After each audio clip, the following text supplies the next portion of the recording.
আমি নাম দিয়েছি কাচের বলের পায়েস বা সাবুর লাড্ডুর পায়েস। তোমরা যারা যারা সাবু পছন্দ করো না তাদেরকে বলবো ভিডিওটা স্কিপ করে যেও, আর যারা যারা সাবু পছন্দ করো তারা একবার এইভাবে বানিয়ে খেয়ে দেখো।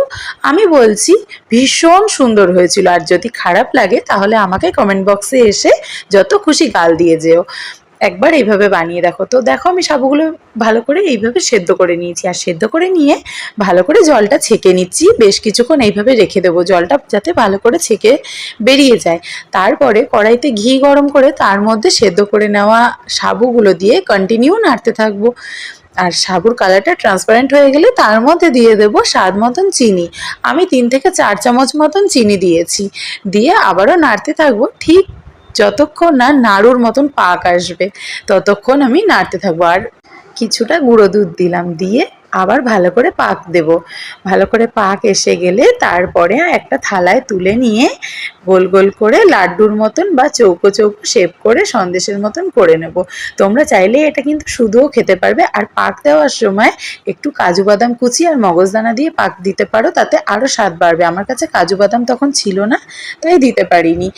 আমি তারপরে এর ওপরে একটা করে মগজদানা বসিয়ে দিয়েছিলাম। এটা কিন্তু ফ্রিজে রেখে দিলেও শক্ত হবে না, এটা একদম নরম থাকবে, কিছুতেই এটা শক্ত হবে না। আমি কিন্তু রাতে বানিয়ে ফ্রিজেই রেখে দিয়েছিলাম, পরের দিন আমি দুধে ফুটিয়েছি।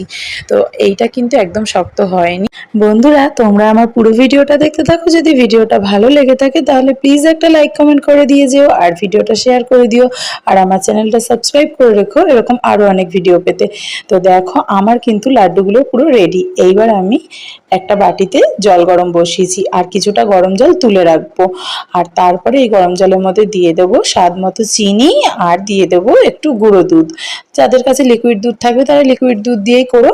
তো তারপরে দুধটা কিছুক্ষণ ফুটতে দেবো। আর ওদিকে যে গরম জলটা তুলে রেখেছিলাম ওই গরম জলের মধ্যে 1 চামচ কর্নফ্লাওয়ার গুলে নেব। তারপরে এদিকে দেখো ততক্ষণে আমার দুধটা ভালো ফুটে এসছে। তারপরে দিয়ে দেবো বানিয়ে রাখা বলগুলো, দিয়ে আবার কিছুক্ষণ ফুটতে দেবো। চাইলে গ্যাসটা কমিয়ে দিয়ে ফুটতে দিও, তাহলে ভালো জুসি হবে বলগুলো। ওই যে বললাম আমার কাছে কাজু বাদাম ছিল না, তাই আমি দিতে পারিনি। তোমরা চাইলে এই দুধের মধ্যে একটু কাজু বাদাম কুচি দিয়ে দিতে পারো, আর একটু কিশমিশ, তাতে আরও বেশ ভালো লাগবে খেতে।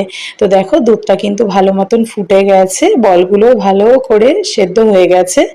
এইবার তার মধ্যে দিয়ে দেব, দেখো আমি বলটা এরমভাবে দেখতে গিয়ে বলটা এতই নরম হয়ে গেছে যে ভেঙে গেছে চাপ দিয়ে একটা বল।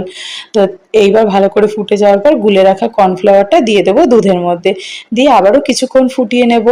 দেখো এইবার কিন্তু দুধটা বেশ ঘন হয়ে এসেছে, বুঝতে পারছো?